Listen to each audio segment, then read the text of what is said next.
games under yung Larong Atin.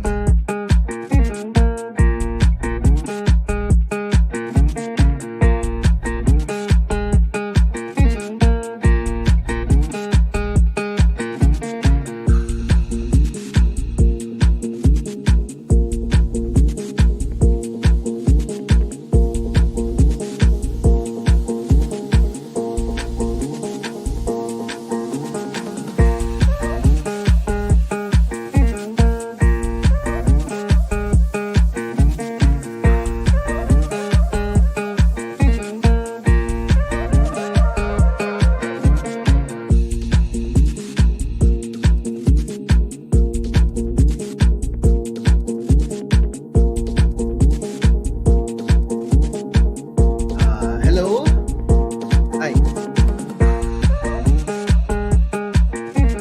baka gusto nyong itry itong mga different locally designed board games under yung Larong Atin.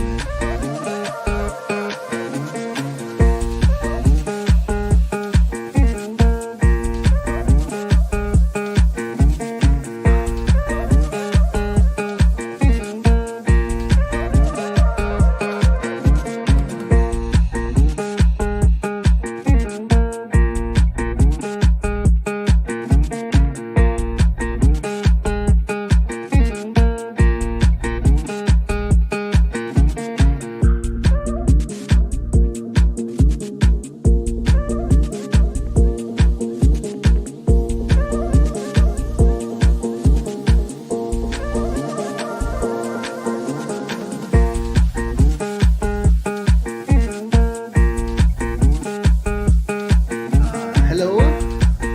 Ay,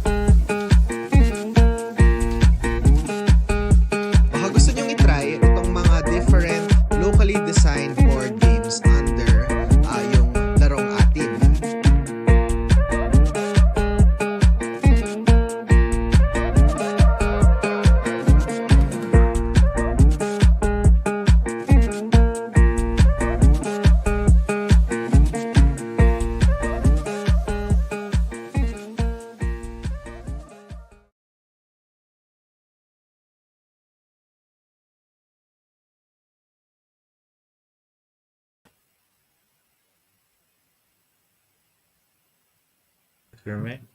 Hi there, Rohan here of Hi everyone. Larong Atin. Hey, and we have here Geoffrey Chia from Good Spirit Games. Thanks for having me. Yeah, Good Spirit Games. Okay, thanks for joining us tonight. So, yeah, I'm joined by Freddie, Mhm. Dwayne, I'm Ron. Thank you everyone for joining us. So this is Geoffrey, and Geoffrey will be joining us in BAECON! Yep. Looking forward to be part of BAECON, and that will be my first time going to the Philippines for a board game convention. So I do look forward to have a very fun and positive experience with the people living in the Philippines as well as the gamers over there. Yep. Awesome. So you've gone to the Philippines a couple of times, but mainly for vacation, no? Yep. This is the first time you will be playing board games, Yes. really, as in a convention setting. Okay, well, you have a lot of things to cover, but we have a usual tradition here in our podcast where we would ask, what was your recent game that you've played, and it could be your game or some other game, and just so that we can talk about different games that we enjoy in this hobby. So I'll start it off with you, Dwayne. Sure. Well, kind of a nightmare scenario. Yesterday, I was in 5 pods of basically bracket 1 commander. So if you're not familiar, like there's a new announcement with bot Yeah, C. the leveling thing. Yeah, and bracket 1 is like the CEDH thing. I did not bring a CEDH deck, Okay. but I was there in the pod. So I just watched people combo off or just wait really long. But it was fun. It was a new experience. And the bracketing system for Commander right now is actually kind of working. I mean, I don't mind it. I appreciate the level, because you can wear it like a it allows you to set the tone of the table, Yeah, like right? I'm Sorry. radioactive. I'm bracket one. Yes. Don't come near me. Yeah, These are expensive stuff. yeah. So that was me. That was the most recent thing, and I really can't forget about it. But yeah, it's fun. It's fun. I did enjoy it. Like I do miss playing Magic from time to time. Nice, nice. I also wish I could play more Magic. How about you, Sir Freddy? Surprisingly, since our episode last week, I haven't been playing games. Oh, I've had such a very busy week, and so yeah, I can't say anything. no video games even. Yeah, Oh wow. Oh, Okay, okay. okay. No Like, worries, no worries. It happens. It happens. You did play one like with the 2K, the 2,000 point thing in Conquest. oh yeah, over the weekend I was able to play a 4,000 point game of Oh, Conquest. nice. That's it. Okay, okay, That is it. okay. So Last Conquest Sunday. is a big Yeah, war game that has this sort of like, I don't know, it's only my interpretation. I'm not that familiar. It feels like this Conan universe, like big barbarian yes, Highlander. Highlander. So yeah. very different war. Like Feel. rank and flank. Yeah. So it's Nice. Yeah. it's a push your armies type. Yeah. Nice. Thanks for reminding me. I like the week. Yes, yes, yeah. Me, I got to play. It's an odd game. Tree Society, and you think it's like, oh, it's this. Enviro. So sort of. So setting wise, it is you're in this utopian future where everybody lives in trees, and you guys are architects building tree houses. Okay, okay. But the mechanic is more on you are building. Well, okay, we have a lot of thank you everyone for participating. The guy in red, of course, is Sir Freddy. Yeah. Yeah. Death just pretending not to Yes, recognize of me. course, of course. Hey, Rap. Yeah. Yes, it's been less than half a year for me. Hey. Yes, Desky, you should play more games. Yeah. Yeah. And Adrek, how are you? So you're basically building these projects in basically three houses, but as you build them, they give you either temporary bonuses to give discounts for other trees or ongoing engine mechanics. So it's as you're building, you have a mini ongoing engine. So something like what Geoffrey has made. We'll talk about that later. But at the same time, it has this weirdest market. But kind of cool. But so you're selling fruits, but it's not a demand. It's like if there's more fruits of that, you get a better payout.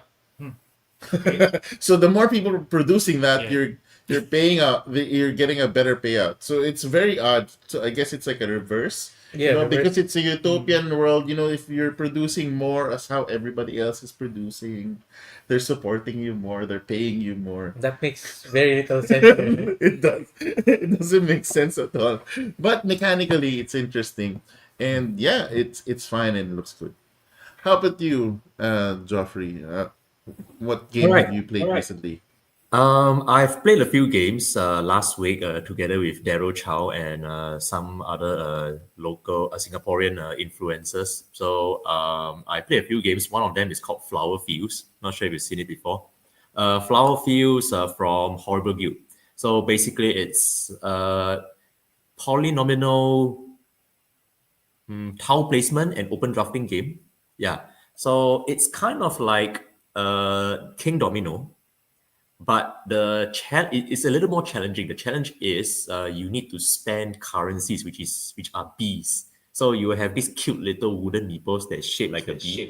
So you use them, right, put on tiles that allows you to score similar to crowns in King Domino.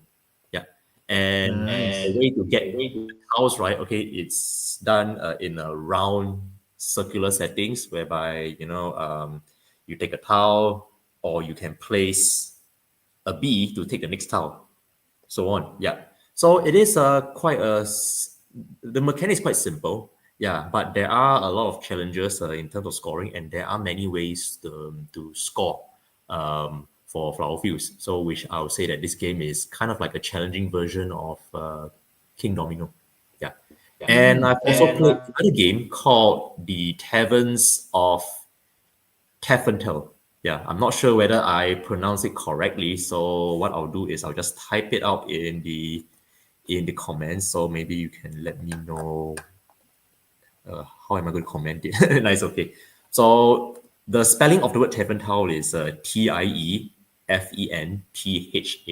So it's called the Taverns of Taffental. So yeah, Let me see.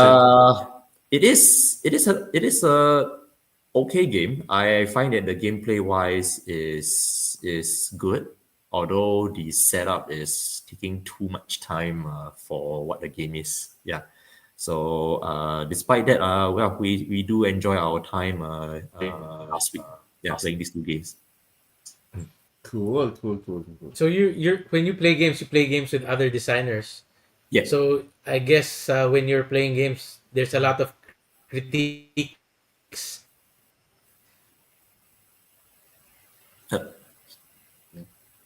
Sorry, yeah, a bit breaking. Yeah, so I can't really hear the question. Oh, hello, we're back. Hello. Okay, I'm back. All right. Okay. My question was, I'm back. All right. yeah. So my question was, you mentioned that you game with a lot of other designers. So I guess when you guys are playing games, there's going to be like a lot of critiquing happening at the same time. How does the Yes. banter work? Yes. Yeah. So how does that work? Like, I find this like there's too much of this. Is it kind of like that? Yes. Although it really depends on the personality of the designer. Yeah. So basically, it really depends on the relationship with other designers. So I tend to be more open and honest with Daryl Chow. But for other designers, I tend to keep my comments a little more. What's the proper term? Reserved. More reserved, more respectful. Yeah. So of course, during playtest, we do playtest each other's games, not just with Daryl Chow, but also with other designers. Yeah. So also really depending on the relationship with the designer. So usually the closer ones, right, we tend to have a lot more honest feedback.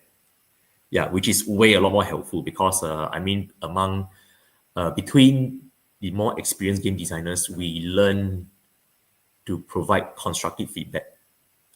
Yeah, that is more important, regardless whether you're honest about it or not. Yeah, so I do appreciate that. Of course, if like let's say I'm not close enough, right, then I'll be more reserved in my comments and so on. Yeah, so I would say kind of okay. It really depends on who I play with. Yeah. Okay, cool. And I think it's similar, somewhat.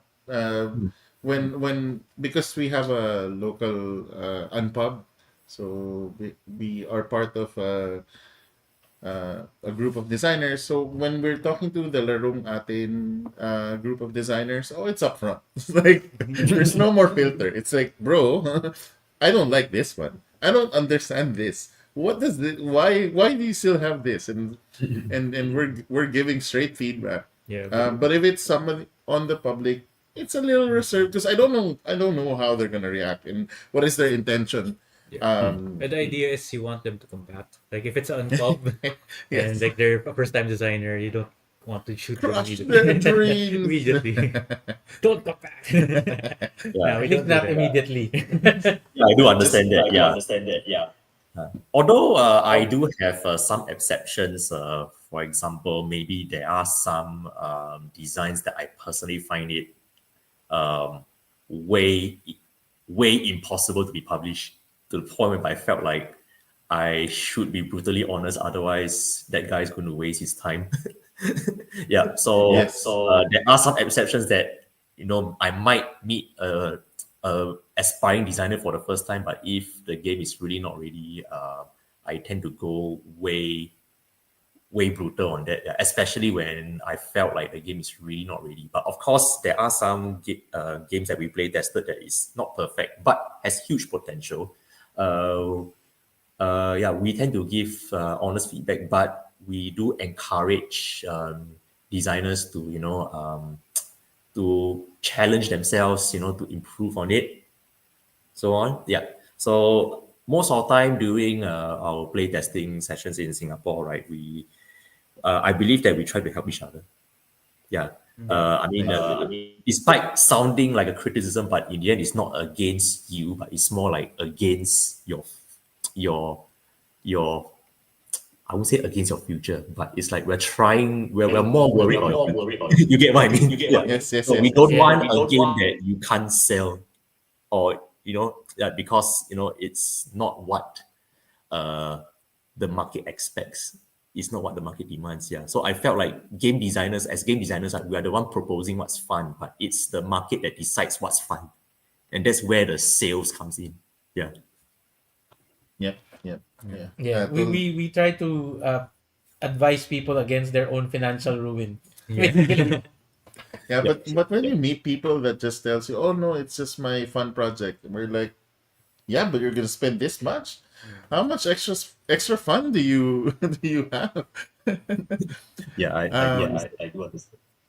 But so, I have some stuff of yours we could share with everyone. Um, but just to give a background, how when did Good Spirit Games start? How many years ago did you start publishing? And uh, what got you into game design? Sure. Okay, so I'll start with one fun fact. Good Spirit Games is actually my second publishing company. I actually started out as a different publisher in during the year 2014, and I would like to show you, if you can see from the screen.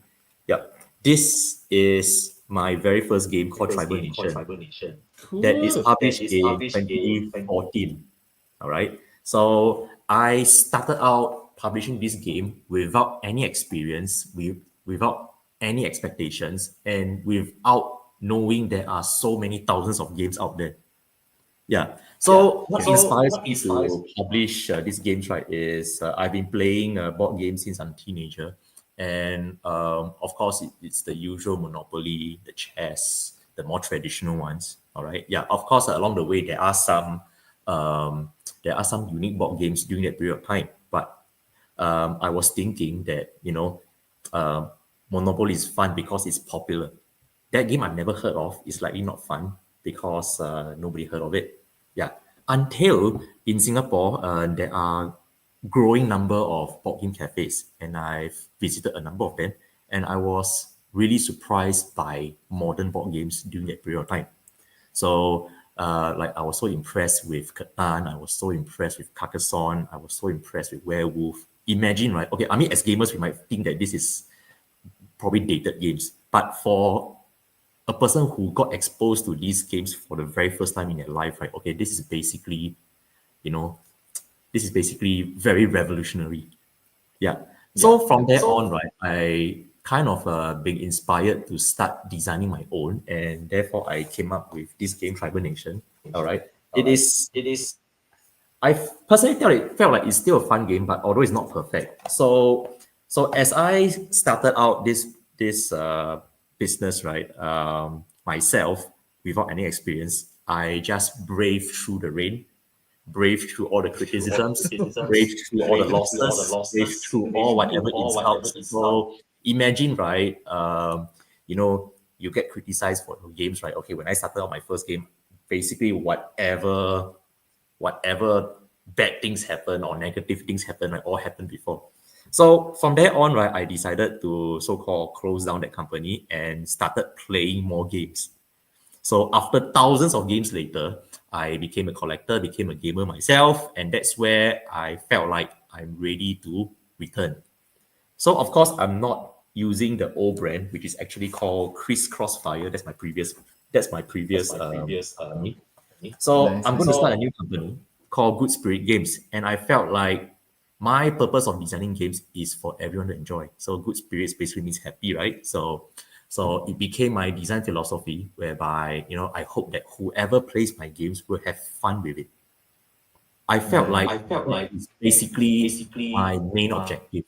I not expecting to be the best designer in the world. I'm not expecting to my games to be the top 10, in YouTube. But all I want, right, is whenever someone purchased my game and they felt happy and they felt fun, all right, I think I have achieved my primary goal. And I felt like as long as people achieve my game, people will find value in it, the rest will come. Yeah. So that's my story. Nice, nice, nice. There's a couple of questions here, and I think you kind of mentioned it a while ago. You were impressed with The Catan, classics. with the classics, no? That's how sort of it. I mean, I remember my first time to play Power Grid, and and it was like, oh, Yeah. I mean, there's paper money, but this doesn't feel like Monopoly. Mhm. This Yeah. feels like something really tangible and fun, and I wanna. This is impressive. I mean, and I think that's always the fun part of coming up with a good game design is when the other person is like, "Ha, that is a fun idea," you know. So, other than Like uh, what single game? Like if there was a game that turned you to the board game side, what would that Ah, be? I see. if you were to choose one, Only one. Okay, to be honest, right, I can't remember which particular game actually made me decide to go into board game publishing, but um, the best chance, right, okay, the more memorable ones, right, okay, is actually Acquire. Yeah. So the game Acquire, right, is older than us. Yeah. Yep. So considering, right, the game, right, that is so old and it's still relevant as of this year, okay, it really inspires me to kind of, have this dream that, what if, right, someone is going to play my game, right, okay, for many years or even centuries to come, and hoping that this game mechanic, right, is still relevant many years later, like Acquire. Yeah. So regardless how people think about the game, yes, I do agree that Acquire does have some randomness, but considering the gameplay itself, despite the randomness, right, is still widely enjoyed by a lot of people and is republished by many publishers as of today. Yeah, this is basically an achievement that not many games could achieve. If you think about that, yeah. So I would say Acquire is basically one of my biggest inspiration that actually almost, I mean, not almost, got me into board game publishing. Yeah. Cool. Yeah, Yeah, absolutely. I agree. Acquire is still. If Still somebody play it. asked me my top 10 games, Acquire is always there. And part of the reason for that is because of when it was designed. When it was designed, it was really groundbreaking. It was one of the first modern board games that I actually played. Yeah, more And it still holds itself with current games. So I 100% agree that Acquire is something that should still be played and should still be on game shelves. Yeah, and it was even funny. I was doing some research on the term Euro back in the day when I was doing the articles for Variable Play. So I encountered what was the game that inspired Euro designers, and it was Acquire. The thing was, Acquire is an Parker. 3M. Yeah. It's from 3M. It's an American game. Yep, it's an American So game. so at that time where there was this still very strong divide in the early mid 2020s, mid 2010s, right? There's this Euro American style games. There was still this difference between the two. Nowadays it's all mixed. You can barely say, is this still Euro? Is this still Ameritrash? None of that anymore. Okay, so what we want to share to people the games that you have available, but I am super interested to try out that first game of yours because it looks so cute. I mean, branding wise, I already appreciate the look and feel of it. Well, So Yeah. In fact, I'll bring some copies to BAECON next time. Yeah. Please do. So because sometimes even designs may not necessarily be perfect, but I also appreciate the growth of the designer. So Mhm. seeing their Yeah. original ideas, how it progressed to the next one. Oh, they've perfected it here, but now I have this sort of history Hmm. snapshot of the journey of a designer from their original designs to where they have today. From well, not necessarily that it would always work out. Mystic Veil started with a very clean Yeah. um, execution, amazing, but it was actually from a bigger game that he had to distill Hmm. down, and then when he finally published the big game, it wasn't so great. Yeah. Ah, Actually, yeah, it's too convoluted. But the Mystic Veil was groundbreaking. Yes. So Uh, so yeah, and I really appreciate that because, like, remember the last time we actually met face to face in ABGF, I told you that uh, Riverwoods is now my favorite Geoffrey Chia game, oh, and thanks. that's because the first game of yours that I saw was Contraband Insider, and then I think it was Kabuki Tricks, and then What is it? Sushi Contraband Insider, Nightmares of Sushi, Kabuki Tricks, Nightmare, and Roads. Yeah. and then so I've kind of seen your development as a designer, and I could really feel how you have grown as yeah, a designer, agree. and I'm really impressed with your designing journey. Aside from the fact that every time I go to ABGF, Jeffrey is one of my favorite people to meet there. Always high Yeah, energy. he's always high energy. He's always with a smile. Yes. So I hope Jeffrey will be able to bring that energy and that smile to Manila as well. Yeah, Yes. definitely. I Everybody mean, will. every time I Yeah, see you in Singapore, I'm also looking forward to see you again. So yeah, I do enjoy my time with you guys as well. Yeah. Nice. Okay, so we've mentioned a couple of games. I'm gonna go forward a bit. So the first one that I encountered in your games is Mm. Contraband, right? And um, theme wise, this is Chinese mafia. What is the story of Contraband? Okay, so the theme of Contraband Insider is actually inspired from the movie called Infernal Affairs. It's a Hong Kong crime movie which is a trilogy. Yep. So it's basically about the triad sending a mole into the police force while the police force sending other undercover to the mole. And basically, there's battle of wits, which there is an outcome. If you have not watched the movie, I'm not going to spoil it. Yeah. So this movie, Infernal Affairs, is one of the most iconic movies in Hong Kong cinema's history. Yeah. So in fact, anybody would not say anybody. Basically, people who are familiar with Chinese cinema, right? Okay, will actually find Infernal Affairs, the movie itself, very familiar. So and another fun fact is for Contraband Insider. When I designed the game, right, it wasn't intended to be a crime game from the start. So I'm a mechanics person. So basically, before I select the team, I design the mechanics first. So in fact, right, the mechanics actually came from this term called "don't put all your eggs in one basket." Yeah. So which means that if you put eggs in one basket, this basket it disappears. All right, you lose all your eggs. So basically, right, the game kind of like you're hiding your eggs in different locations and try not to get them taken away. Yeah. So I've developed the mechanics further, and once I have finalized, the core mechanics, that is where I have to make a decision on the team. So obviously, when I look at eggs in a basket, I thought to myself, this is really a stupid team. So therefore, I would like to change the team, and upon a lot of brainstorming, I decided that okay, the Infernal Affairs is a good idea. So I put that idea into it, make some tweaks, and basically create a more Sin City kind of art style, and therefore Contraband Incident was born. Yeah. Yeah. I enjoyed my experience with this one.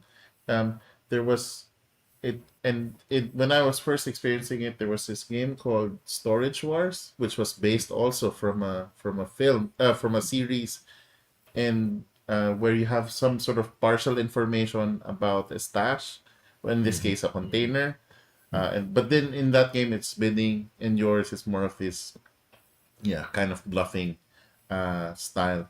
But the look and feel immediately, I was like, oh, this is a designer. I wanna monitor and see what's next, because yeah, it looked really cool and I enjoyed my experience playing it. Cool. Okay, so let's go back to. So the next one was, is it Nightmares of Sushi and Yes, then yes, Kabuki? Okay, okay. yes, yes. So Nightmares of Sushi. I don't know why sushi can have a nightmare, but You get poisoning. ah, I see, I see. If you eat the fugu, Yeah, fugu is one Yeah, of them. fugu is Yeah, one of so them. of Yeah, course, so of course, if the raw fish wasn't treated well, right? Okay, you actually suffer one of the worst food poisoning.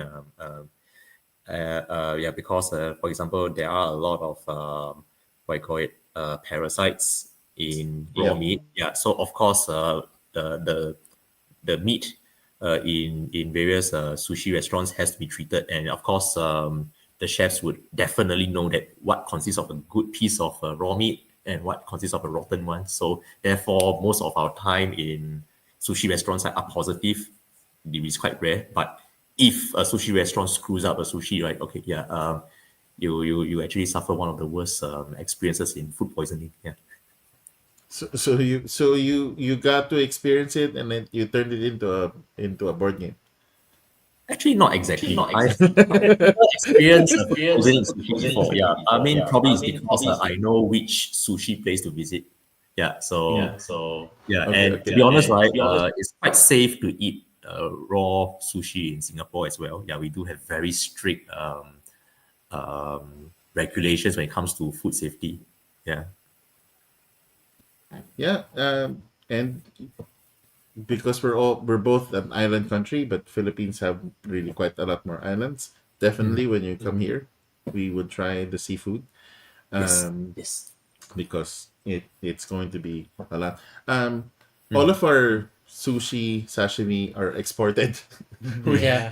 we don't get the first dibs. All Just the Perfect. all the Enough. good Same as Singapore. tuna Yes. gets exported out. yeah, yeah. Most of the prime tunas are all first in Japan, then maybe Hong Kong, Singapore, and then whatever is left.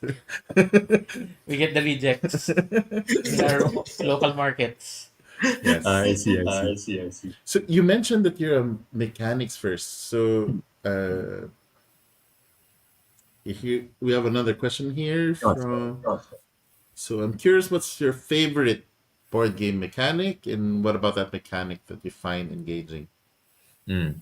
Mm. Ever since Ever I've become a publisher, I don't have a favorite. I tell myself never to have a favorite, because once I have a favorite, right, I tend not to play that type of games. In which, as a designer, I felt like I should be exposed to more genre of games. Yeah. So rather than saying favorite, right, I can roughly explain what kind of mechanics I play the most.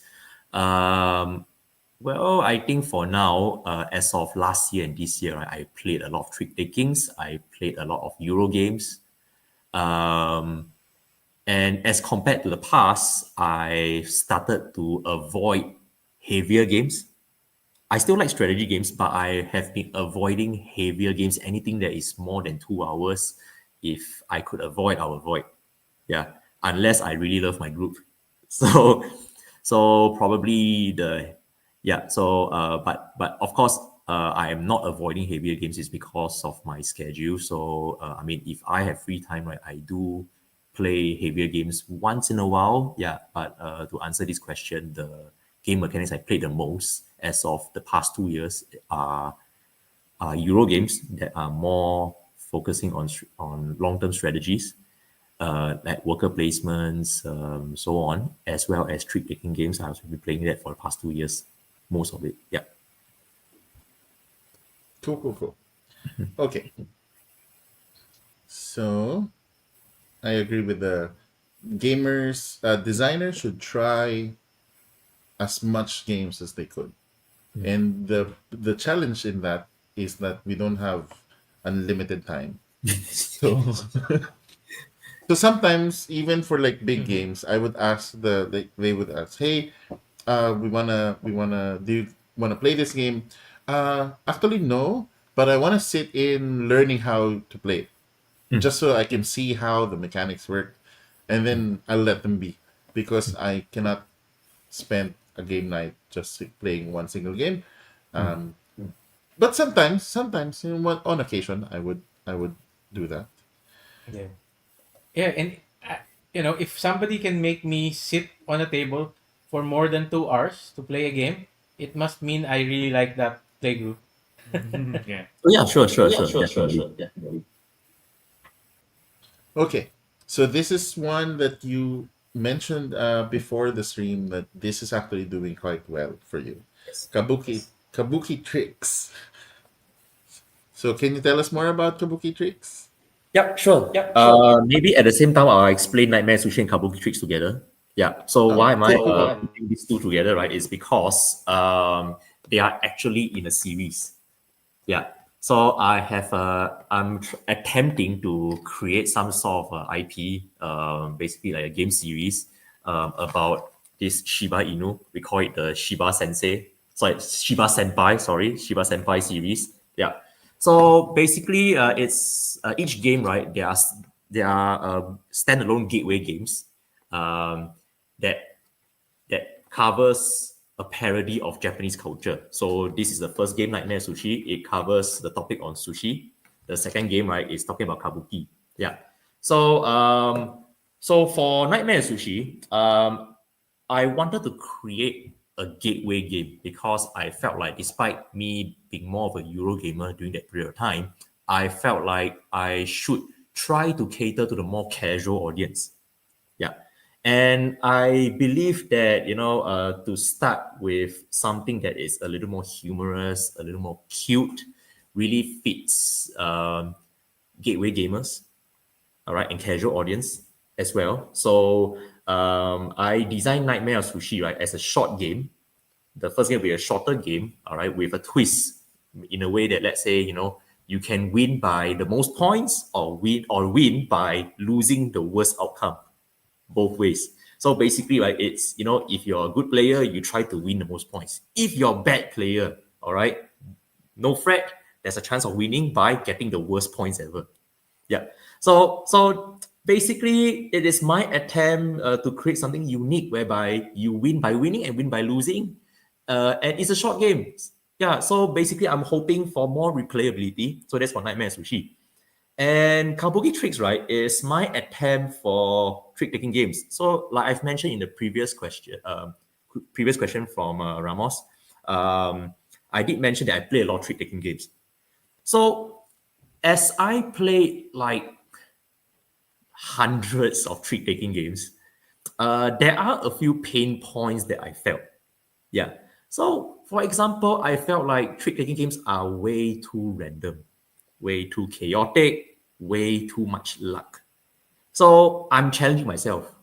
What if, okay, I design and publish my own trick-taking game that mitigates these pain points, as in my personal pain points? But of course, if you enjoy randomness in trick-taking games, that's fine. All right, yeah. But basically, Kabuki Tricks, right, is a project that kind of made me want to challenge myself to create a more unique trick-taking game. And basically, I made a trick-taking game whereby, there's some control with how the control over the strength of the suits, control over how you want to score your points, so on. Yeah. So in fact, Kabuki Tricks as of last year is probably one of my most successful product because it received a lot of attention, and I am thankful for the trick-taking community around the world. As of last year, I've received a lot of love just for Kabuki Tricks. And as of today, 25th Century Games from the US publisher will be doing the global English localization. So therefore, right, there will be Kabuki tricks in the US, and they are also going to distribute their Kabuki tricks to many parts of the world as well. Yeah. So and in fact, there are many languages in talks right now. So I do look forward to Kabuki tricks in different languages. Yeah. Nice. Amazing, Thanks. amazing. Thanks.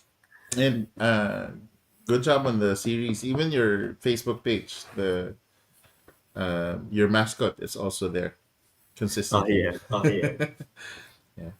Okay. So and now to our favorite game. the and I think it was the first game we played. So as soon as we arrived, was the very first one Yeah. that we played. Um, so At least the first non-Larong Atin game. yeah, Yeah. yes, Because of course we were also demoing at the same time. yeah, and so this one, we got to see your somewhat smaller games in essence.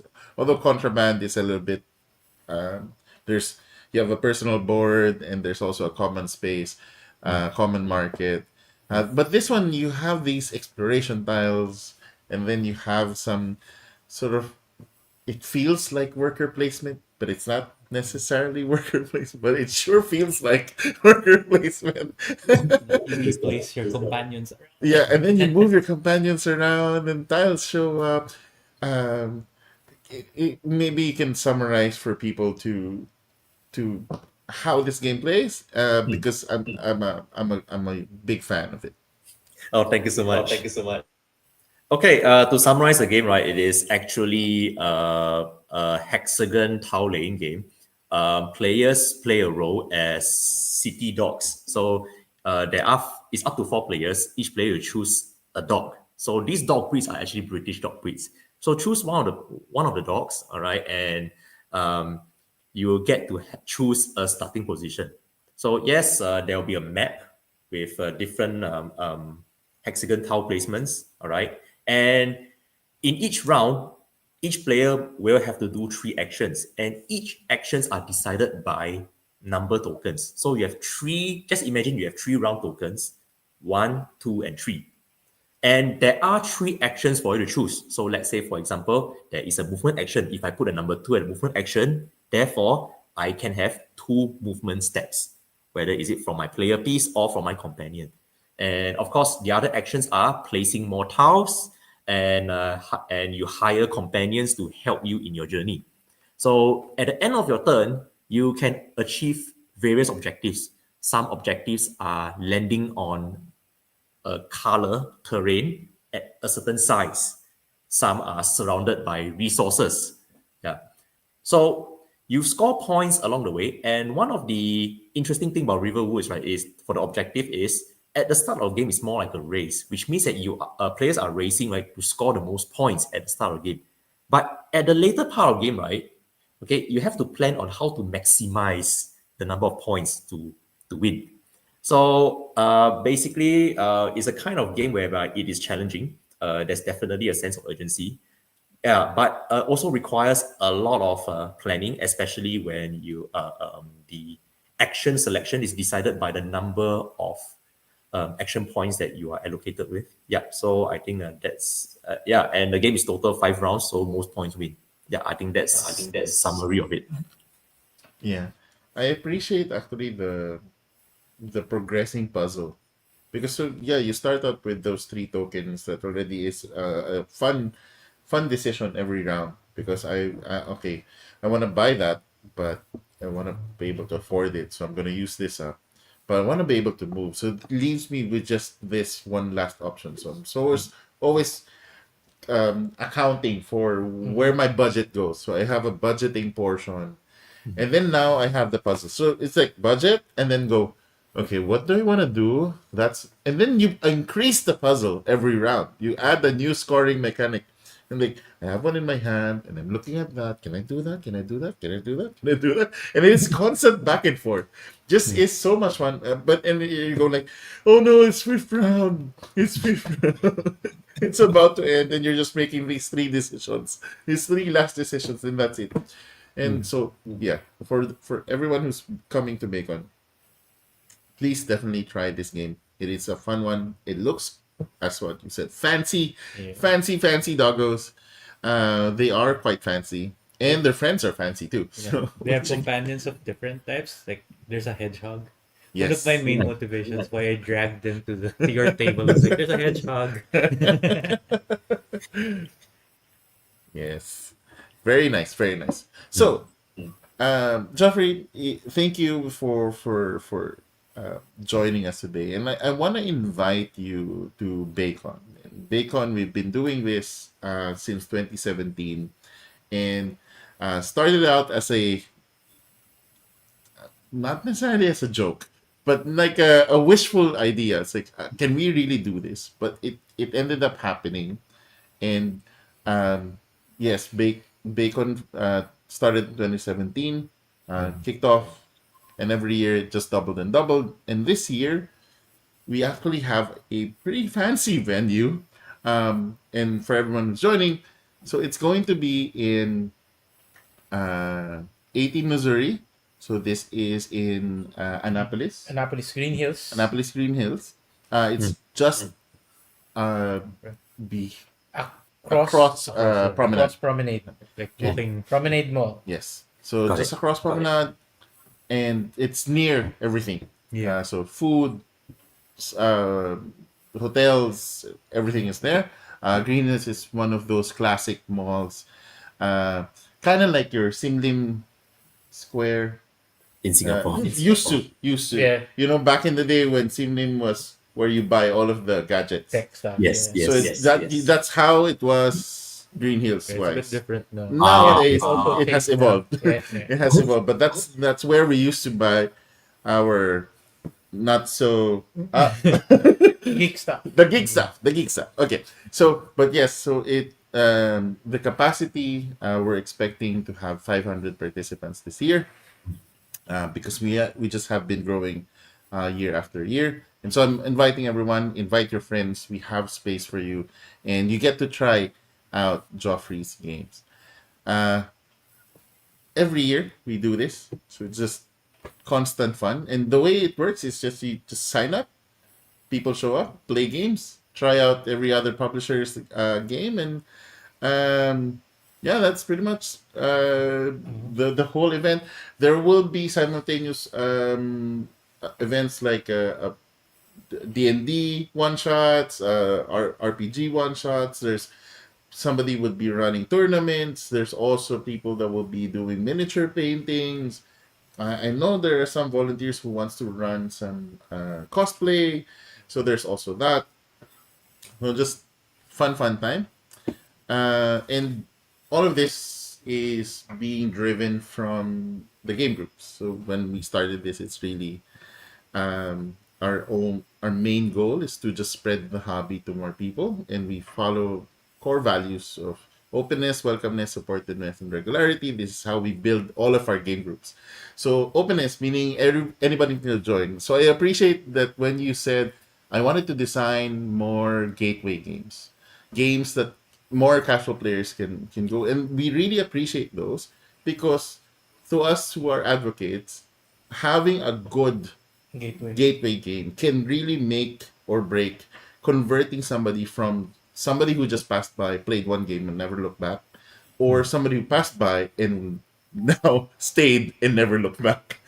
Right? And of course, the welcomeness, you'll feel this in every game group that we have, and of course in BAECON, that people are just saying, hey, hi, come in, mabuhay, welcome po. And of course, supportiveness. So I'm really proud of this, is that every gamer is here trying to help out the establishments that we are playing in the venues that we are playing in. So it's not only that they're just playing there, they're also buying food, they're just helping out so that the industry works. And it comes in like clockwork. So that's why we always try to hit April 1st. Since but near there. Realistically speaking, sometimes you can't. because it's not the weekend, it's not reasonable. But we always try to hit that because it's how we started, and so it has been happening year after year.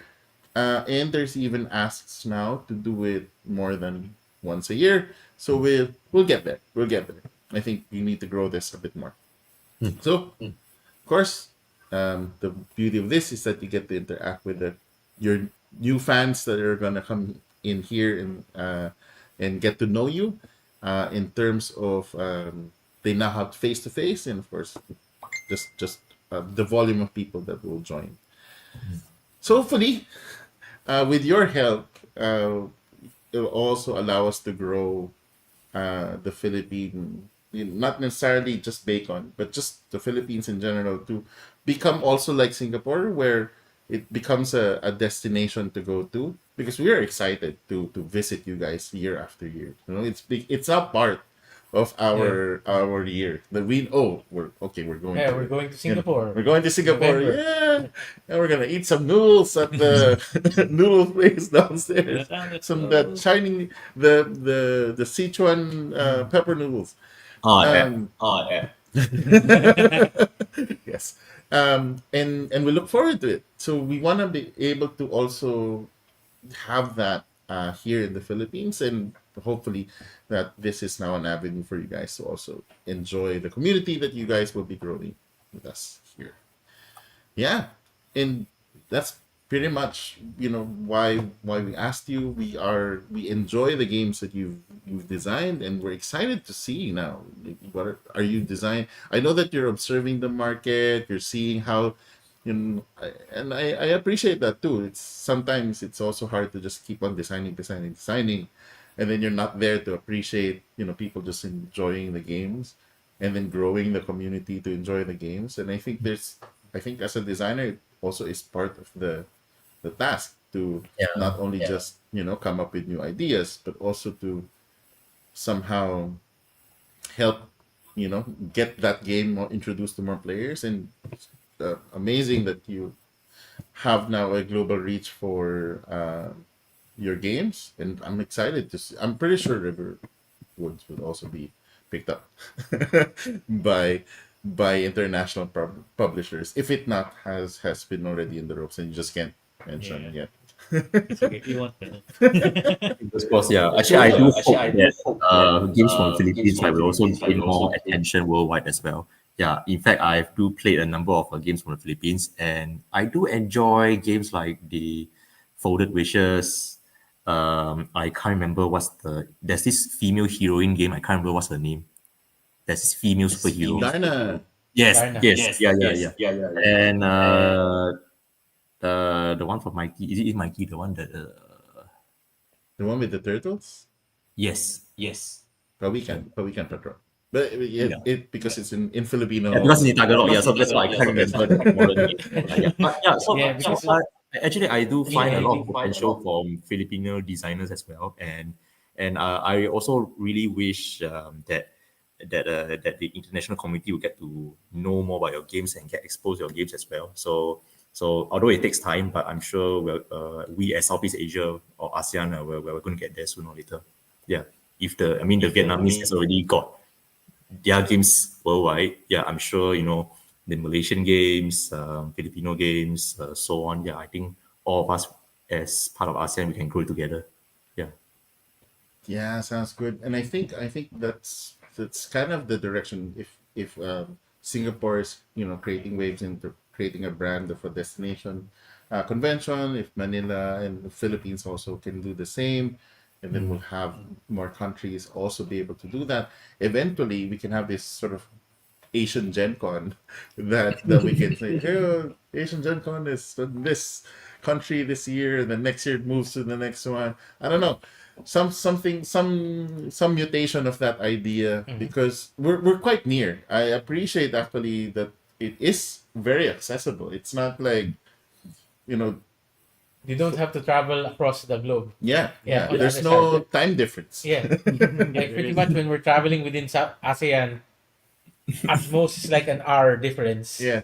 in time zones. Yeah. I think only for Japan visitors that are the ones coming down 4 hours, 3 hours. the flight, but the time difference. The is time not that difference much, is nothing. Yeah, not Yes, much yeah, difference. not much, Yeah. yes, yes. So no Jet falling lag. asleep, no No jet jet lag. lag. Awesome.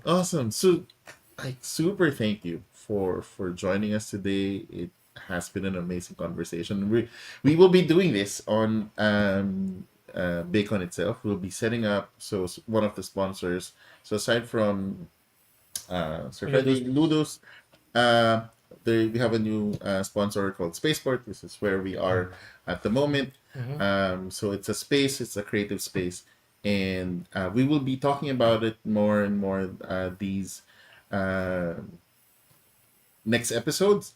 But we will also set up a booth there. So if you want to create content, if you want to create shots or some playthroughs, hit that recording, and you can see that quick lighting, good capture, good audio, and so people can check that out also.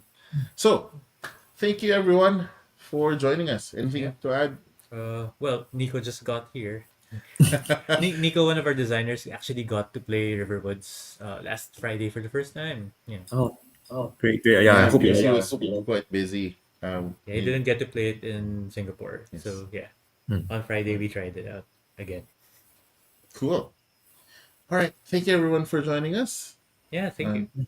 Thanks Until for next having me. time. Thank you. Yeah, thank you. Geoffrey, Thank stay you. until after the show. We'll just do end the stream, and then we'll be back in the studio in a bit. Goodbye, everyone else. Goodbye, everyone else. Bye. Bye. There's no outro video, so it just ends. Oh, so it just ends. We don't have an outro video still. End stream. Okay, we are ending the stream in 3,